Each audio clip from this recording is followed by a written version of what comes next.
Berlin की दीवार का गिरना सिर्फ एक दीवार का गिरना नहीं था, बल्कि एक पूरे साम्राज्य का अंत और करोड़ों लोगों की आजादी की कहानी थी। 9 नवंबर 1980 की वो रात जब बर्लिन की दीवार गिर गई, पूर्वी जर्मन लोगों ने दीवार पर चढ़ना शुरू किया और इतिहास बदल गया। ये वो पल था जिसने दुनिया को हमेशा के लिए बदल दिया। शाम के 6:53 हुए थे। ईस्ट जर्मनी के प्रेस प्रवक्ता गुंटर शबोस्की को एक नोट थमाया गया था। सरकार ने बढ़ते विरोध को देखते हुए तय किया था कि लोगों को विदेश जाने के लिए वीजा दिया जाएगा, लेकिन इसके लिए एक लंबी कानूनी प्रक्रिया तय की गई थी। एक इतालवी पत्रकार ने सवाल पूछा, लेकिन लोग इंतजार नहीं कर सकते, कब तक? हम आज ही निर्देशों की समीक्षा करेंगे। यह नियम कब से लागू होगा?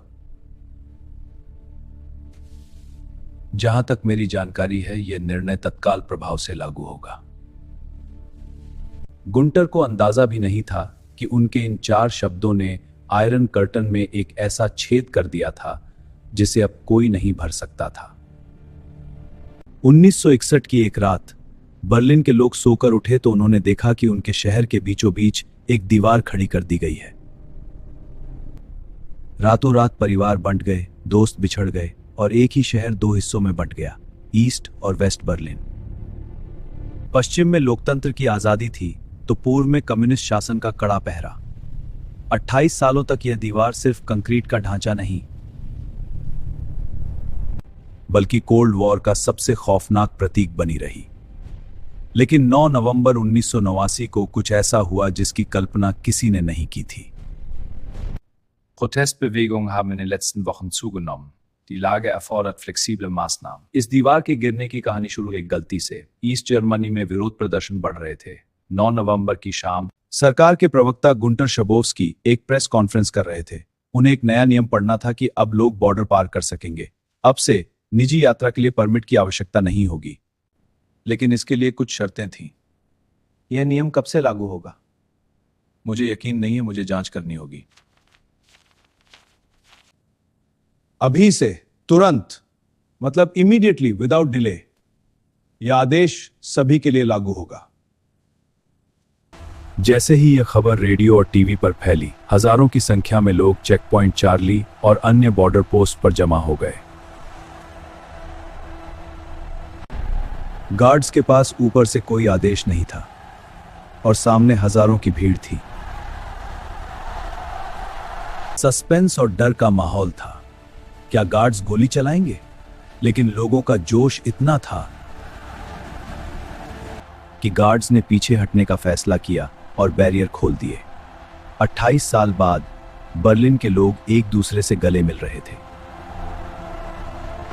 वो नजारा अद्भुत था। लोग दीवार के ऊपर चढ़ गए, शैंपेन की बोतलें खुली और माउअरस्पेक्ट यानी वॉल वुडपेकर्स ने हथौड़ों और छेनी से दीवार को ढहाना शुरू कर दिया।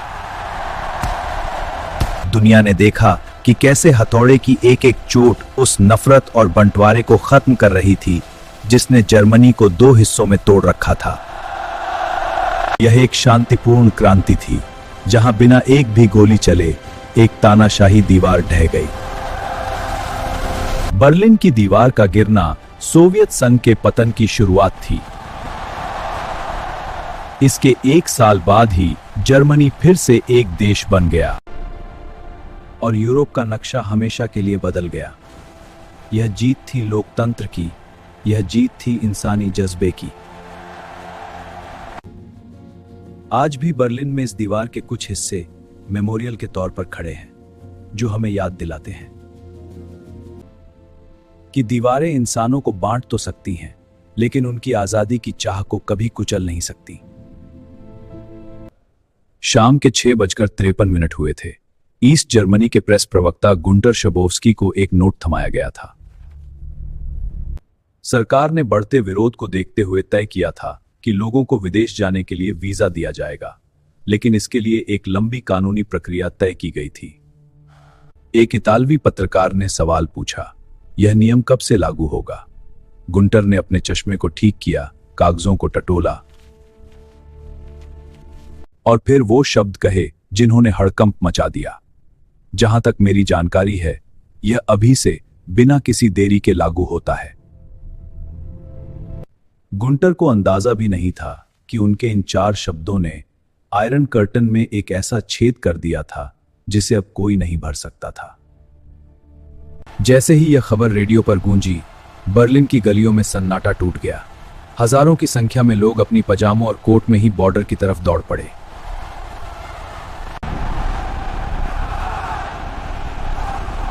बॉन होल्मर्स चेक पॉइंट पर तैनात गार्ड्स के पास कोई लिखित आदेश नहीं था। उनके पास 2 ही रास्ते थे, या तो वे अपनी ही जनता पर गोलियां चलाएं या फिर पीछे हट जाएं।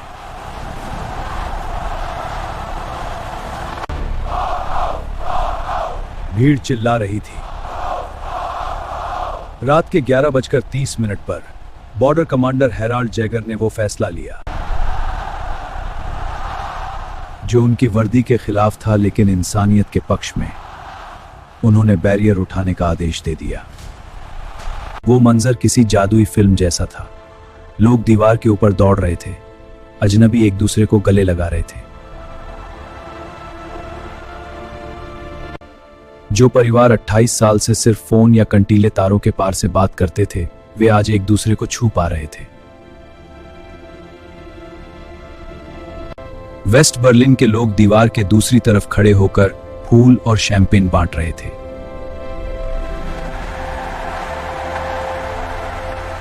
उस रात बर्लिन सोया नहीं था।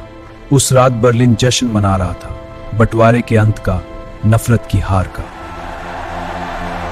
लोग अपने घरों से हथौड़े और छेनी लेकर निकल आए थे। उन्हें अब सरकार के आदेश का इंतजार नहीं था। वे उस कंक्रीट को धूल में मिला देना चाहते थे जिसने उनकी 2 पीढ़ियों को कैद कर रखा था।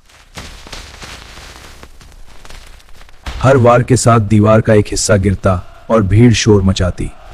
इसे मॉर्शपेट वॉलवुड पैकर्स कहा गया। उस रात कंक्रीट की उस दीवार ने घुटने टेक दिए थे, जिसे नाजियों के बाद सबसे बड़ा जुल्म माना जाता था। 9 नवंबर की उस सुबह जब सूरज उगा तो दुनिया बदल चुकी थी। बर्लिन की दीवार का गिरना डोमिनो इफेक्ट की तरह था। इसके बाद चेक गणराज्य, हंगरी और पोलैंड में भी कम्युनिस्ट सरकारें गिर गईं। 2 साल के भीतर ही सोवियत संघ ताश के पत्तों की तरह ढह गया। बर्लिन की दीवार हमें सिखाती है कि बड़ी से बड़ी ताकत भी इंसानी आजादी की प्यास को लंबे समय तक दबा नहीं सकती। कंक्रीट टूट सकता है, साम्राज्य बिखर सकते हैं, लेकिन आजादी का जज्बा हमेशा जिंदा रहता है। अगर आपको इतिहास की यह रोमांचक कहानी पसंद आई तो वीडियो को लाइक करें और कमेंट करें। मिलते हैं अगले ऐतिहासिक मोड पर।